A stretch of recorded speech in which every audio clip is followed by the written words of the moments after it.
बिस्मिल्लाहिर रहमानिर रहीम नहमदुहु व नुसल्ली अला रसूलिल करीम। সম্মানিত বীর মুক্তিযোদ্ধা, আশিকে রাসূল বীর মুক্তিযোদ্ধাগণ এবং আশিকে রাসূলেরা, আপনারা আমার সালাম গ্রহণ করুন। আসসালামু আলাইকুম ওয়া রাহমাতুল্লাহি ওয়া বারাকাতুহু। আজকের এই দিবসে, আজকের এই অনুষ্ঠানে আপনাদের সাথে জমায়েত হয়ে আমি আনন্দিত হয়েছি এই ভেবে যে জীবনের যৌবনকালের অতীতের যে ঘটনাগুলো আছে, অনেক কথাই তো স্মৃতিতে ছিল, যা আজকের মুক্তিযোদ্ধা পরিষদের আশিকে রাসূল মুক্তিযুদ্ধের উদ্যোগে আয়োজনে আসার পরেও ওই কথাগুলো মনে পড়তেছে। সম্মানিত আশিকে রাসূলেরা, মানুষের জীবনে অনেক কিছুই তো ঘটে যায়। এই ঘটনা ঘটার মাঝে আমাদের জীবনে যৌবন বয়সে একটা জাতিকে আমরা একটু স্বাধীন দেশ উপহার দিতে পেরেছি। সেটা আমাদের জন্য পরম এবং চরম আনন্দের। দেশ আমাদেরকে কি দিয়েছে, দেশ আমাদেরকে কি দিবে, সেটা আমাদের দেখার কথা ছিল না। যৌবন বয়সে আমরা জাতিকে, দেশকে এবং দেশের জনগণকে কি দিতে পেরেছি, সেটা আমাদের দেখার কথা ছিল। রাব্বুল আলামিনের অপার দয়ায় আমরা আমাদের কাজে বিজয়ী হয়েছি এবং স্বাধীন বাংলাদেশ বাঙালি জাতিকে আমরা উপহার দিতে সক্ষম হয়েছি। শুনলে আশ্চর্য হবেন, আমাদের সংখ্যা কিন্তু বেশি না। আজকে যেমন অসংখ্য লোকের মাঝে অল্প কয়েকজন মুক্তিযোদ্ধা এখানে রয়েছে, স্বাধীনতা যুদ্ধের সময় কিন্তু আমরা সংখ্যায় বেশি ছিলাম। প্রকৃত ইতিহাস তালাশ করলে দেখা যাবে 65,000 মুক্তিযোদ্ধা, যদিও 7.5 কোটি বাঙালি ছিল। মুক্তিযোদ্ধার সংখ্যা 65,000। এর পরবর্তী গণনায় হয়েছে 88,000। এর পরবর্তী গণনায় আস্তে আস্তে বাচ্চা দিতে দিতে এখন 2 লাখ মুক্তিযোদ্ধা হয়েছে। এখন বলেন, আল্লাহর অপার দয়ায় এই 65,000 মুক্তিযোদ্ধা যুদ্ধ করে 54,000 বর্গ মাইল একটা স্বাধীন দেশ প্রতিষ্ঠিত করতে পেরেছে বা হানাদার বাহিনী থেকে উদ্ধার করতে পেরেছে, ইহা কি চরম এবং পরম আনন্দের নয়? 65,000 মুক্তিযোদ্ধা। আর আমাদের তৎকালীন যারা সম্মানিত শ্রদ্ধার অধিকারী ছিলেন এবং বিভিন্ন জায়গায় অধিষ্ঠিত ছিলেন সসম্মানে, তাদের সংখ্যাই বেশি ছিল, যারা তৎকালীন মুসলিম লীগ ছিলেন। এবং আমাদের সমাজে আধিপত্য ছিল মুসলিম লীগের, আর মুক্তিযুদ্ধে ছিল মুসলিমে কয়েকজন, আপনারা বলতে পারেন যে যুবক ছেলেরা, ছাত্র, শ্রমিক, কৃষক, যুবকরাই তো। এরা ওইরকম যুবকরা যারা পিতার সংসারে লালিত পালিত, কিন্তু রাব্বুল আলামিনের অপার দয়ায় এই মুসলিমে কয়েকজন মুক্তিযোদ্ধার মাঝেই আল্লাহ এত রহমত বর্ষণ করেছিলেন যে আল্লাহর বিশেষ দয়ায় বিশাল বাহিনী আত্মসমর্পণ করতে বাধ্য হয়েছে। সত্য না মিথ্যা বলেন তো? সুতরাং এই স্বাধীনতার ব্যাপারে আসলে আমাদের সবার কাছ থেকে ধন্যবাদ পাওয়ার যোগ্য রাব্বুল আলামিন নিজেই। তিনি আমাদেরকে স্বাধীন করে দিয়েছেন। সম্মানিত আশিকে রাসূলেরা, আমি শুনেছি মুক্তিযোদ্ধারা বলেছেন আপনাদের অনেক কষ্ট, এগুলো আমরা শুনেছি।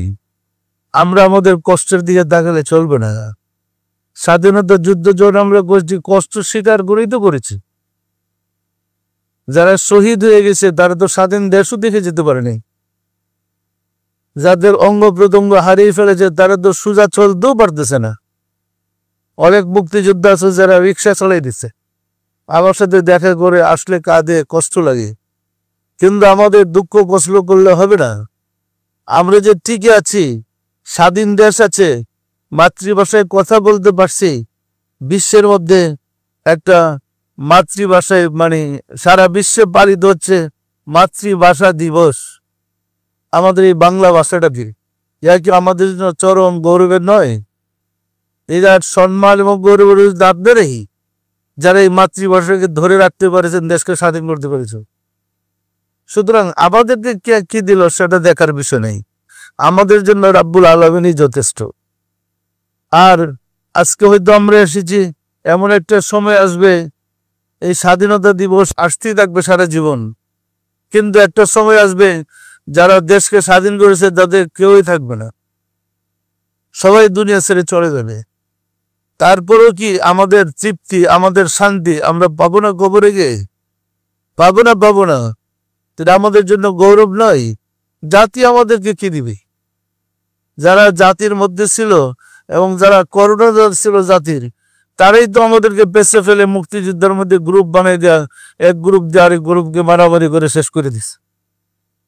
সত্যি কথা বলতে গেলে কি 11টা সেক্টর স্বাধীনতা যুদ্ধে অংশগ্রহণ করেছিল, তন্মধ্যে 4টা সেক্টর কমান্ডারই শহীদ, বায়ে বায়ে গুলাগুলি করে। যেমন প্রেসিডেন্ট জিয়াউর রহমান, উনি একটা সেক্টর কমান্ডার শহীদ। যেমন খালেদ মোশাররফ সেক্টর কমান্ডার শহীদ। কর্নেল তাহের সেক্টর কমান্ডার ছিল শহীদ। জেনারেল মঞ্জু আরেকটা সেক্টর কমান্ডার ছিল শহীদ। 4 জন সেক্টর কমান্ডার, 11টা সেক্টরের 4 জন সেক্টর কমান্ডারই নিজেদের গুলাগুলি করে রাজনৈতিক কুন্দলে পরে শেষ হয়ে গেছে। সত্য না মিথ্যা বলেন? আর আমাদের দেশে তথাকথিত রাজনীতিকের মধ্যে কিছু সংখ্যক লোক বলে বেড়ায় রাজনীতিতে শেষ বলতে কিছু নাই, দুর্নীতি আর লুটনীতি যাই করেন শেষ বলতে কিছু নেই। তার মানে লুটপাট যা করেন সবই জায়েজ, রাজনীতিতে কিন্তু সব জায়েজ। ওই দুর্নীতিবাজগুলা তাদের স্বার্থ রক্ষা করার জন্য সরলপ্রাণ মুক্তিযোদ্ধাদেরকে শহীদ করেছে, ধ্বংস করে দিয়েছে মুক্তিযোদ্ধাদেরকে। আজ মুক্তিযোদ্ধারা কোথাও দাঁড়াইতে পারছে না, তাদের অস্তিত্ব নাই। সম্মানিত আশেকের সুরেরা, তবে মুক্তিযোদ্ধাদের জন্য আল্লাহ যথেষ্ট। আল্লাহ যথেষ্ট নয় কি? যে আল্লাহ আপনার 62,000 মুক্তিযোদ্ধাকে বিজয় ছিনিয়ে দিয়ে দেশকে স্বাধীন করে দিলেন, সে আল্লাহকে মুক্তিযুদ্ধের জন্য যথেষ্ট নয়? সুতরাং আমরা 54,000 বর্গ মাইলকে স্বাধীন করেছি 9 মাস যুদ্ধ করে। এখন 3.5 হাত দেহকে স্বাধীন করতে হবে শরীরের হাত থেকে। সে নিজের মানব দেহটাকে, আমাদের পা থেকে মাথা পর্যন্ত 3.5 হাত এই মানব জমিনটা, এই জমিনকে স্বাধীন করতে হবে। একটা স্বাধীনতার যুদ্ধ করে আমরা বিজয় হয়েছি, আর আরেকটা স্বাধীনতার যুদ্ধে আত্মনিয়োগ করেছি। এই স্বাধীনতার যুদ্ধে যদি আমরা বিজয় হইতে পারি, আমরা আল্লাহর নৈকট্য লাভ করতে সক্ষম হব। আমাদের 54,000 বর্গ মাইলকে স্বাধীন করতে 9 মাস সময় লেগেছে, আর আমাদের 3.5 হাত দেহকে স্বাধীন করতে কত সময় লাগে আল্লাহই ভালো জানে। এখন আমাদের যুদ্ধ হয়েছে, আমাদের দেশে হানাদার বাহিনী নাই, আমাদের প্রকাশ্য শত্রু নাই, যা আছে গোপন মুনাফিক শত্রু। কিন্তু প্রকাশ্য শত্রু নেই, কিন্তু আমাদের আভ্যন্তরীণ শত্রু যথেষ্ট রয়েছে। এই শত্রুরা হয়েছে আমাদের নফস শয়তান। নফস শয়তান আমাদেরকে প্ররোচনা দিয়ে, ধোঁকা দিয়ে আল্লাহ থেকে দূরে সরাই ফেলছে। আমরা নফস শয়তানের সাথে যদি যুদ্ধ করে বিজয় হইতে পারি, অবশ্যই আমরা আল্লাহর নৈকট্য লাভ করতে সক্ষম হব।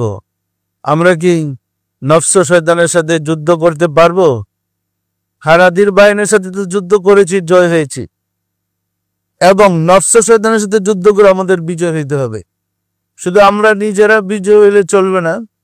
মাত্র 65,000 মুক্তিযোদ্ধা যেমন 7.5 কোটি বাঙালিকে স্বাধীন করে দিয়েছে, আমরা মুসলিমে কিছু আশিক রাসূল মিলেই সারা দেশে আশিক রাসূলের জোয়ার আনতে পারবো না? আমরা যদি আশিক রাসূলের জোয়ার আনতে পারি, ঘরে ঘরে আশিক রাসূল বানাইতে পারি, মানুষের কাছে রাসূলের প্রেম জাগ্রত করতে পারি, তাহলে একটা সময় আসবে সোনার বাংলাতেই পরিণত হবে। রাজনীতির ছুতা দিয়া বা দোহাই দিয়ে তথাকথিত রাজনীতিবিদরা যে রাজনীতির শেষ বলতে কিছু নাই, যে দুর্নীতি করে গিয়েছে, তাদের মুখোশ কিন্তু ইদানিং খুলতে শুরু করেছে। খুলতেছে না? খুলে নাই। যত মিষ্টি কথাই বলেছে আর যত ফুল ঝাড়ছে সব কিন্তু মুখোশ খুলে দিতেছে, সব ধরা পড়তেছে। এখন মনে হয় আমরা একটা স্বাধীন দেশে কিছুদিন ধরে বসবাস করতেছি। কি সত্য না মিথ্যা বলেন? এর আগে মুক্তিযোদ্ধার কথা বলেন, অমুক্তিযোদ্ধার কথা বলেন, যারাই রাজনীতি করেছে সব দুর্নীতির আখড়া তৈরি করেছে। সত্য না মিথ্যা বলেন? এখন প্রকাশ্য প্রমাণিত হচ্ছে এরা দুর্নীতিবাদ ছিল। এখন গত কয়েক মাস থেকে না আমরা মনে হয় একটা স্বাধীন দেশে বসবাস করতেছি, একটু শান্তিতে আসি। সত্য না মিথ্যা বলেন? আল্লাহর তরফ থেকে যখন শান্তি আসবে তখন আমাদের বিজয় সুনিশ্চিত হবে। আমরা চাই আমরা প্রত্যেকেই সব মানুষের কাছে এই শান্তির বাণী পৌঁছাইয়া দিতে। আমরা কি ঘরে ঘরে আশেকের রাসূল বানাইতে পারবো? পারবো না। এক সময় আমরা 65,000 মুক্তিযোদ্ধা ছিলাম, এখন লক্ষ লক্ষ আশেকের রাসূল মুক্তিযোদ্ধা সৃষ্টি হচ্ছে। এরা কারা? যারা নফসের সাথে যুদ্ধ করে নিজেকে মুক্ত করার জন্য যুদ্ধে লিপ্ত হয়েছে। আমরা যদি লক্ষ লক্ষ অসংখ্য আশেকের রাসূল সৃষ্টি করতে পারি, একটা স্বাধীন দেশ সোনার বাংলা এমনি তৈরি হবে না? যথেষ্ট ভদ্রলোক ভালো লোক আছে, কিন্তু সন্ত্রাসের সামনে কেউ টিকতে পারতো না। এখন সন্ত্রাসীরা কোথায়? এখন ওই হুজুররা কোথায় যাদের কমান্ডে দেশ উলট পালট হয়ে গেছিল? কি সব পালাইছে না? সত্য না মিথ্যা বলেন তো? সুতরাং আমরা যদি আশেকের রাসূল হইতে পারি, আশেকের রাসূলের চরিত্রে চরিত্রবান হইতে পারি, তখন চরিত্রবান ব্যক্তিদের দ্বারা দেশ গঠন হলে দেশ হবে শান্তির, এবং প্রকৃত শান্তি আমরা জীবনে দেখে যেতে পারবো না? তো সবাই চেষ্টা করেন ঘরে ঘরে আশেকের রাসূল সৃষ্টি করতে। আর আজ আশেকের রাসূল মুক্তিযোদ্ধা পরিষদের পক্ষ থেকে আপনার যে অভিনন্দনের বা সম্বর্ধনার অনুষ্ঠানের ব্যবস্থা করেছেন, আমি আপনাদের উপরে খুশি হয়েছি। দোয়া করি আল্লাহ যেন আপনাদের সহায় হন। আমিন। আউযু বিল্লাহি মিনাশ শাইতানির রাজিম। বিসমিল্লাহির রহমানির রহিম। আস্তাগফিরুল্লাহ রাব্বি মিন কুল্লি জামবি ওয়া আতুবু ইলাইহি। আয় আল্লাহ, জীবনভর নফসের খাহেশের শয়তানের ফেরেবে যত প্রকার গুনাহ করিয়াছে, সমস্ত গুনাহ হইতে তোমার নিকট তওবা করিতেছি।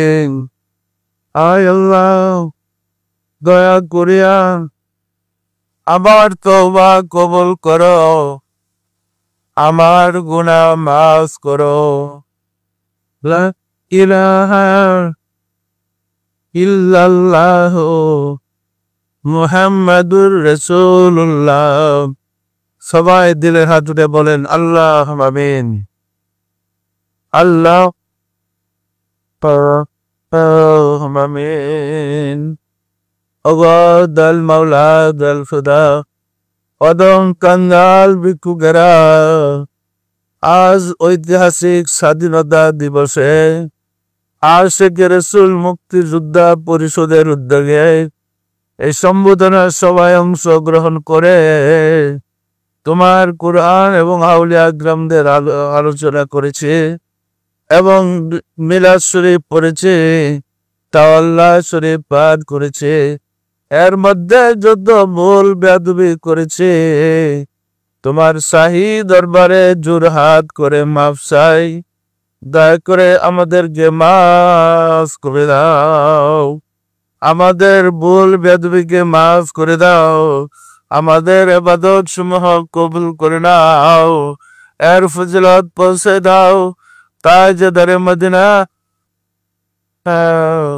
সরকার দু আলম হযরত মুহাম্মদ মুস্তাফা আহমদ মুস্তাফা সাল্লাল্লাহু আলাইহি ওয়াসাল্লামের হুজুরে সব নজর বসাও।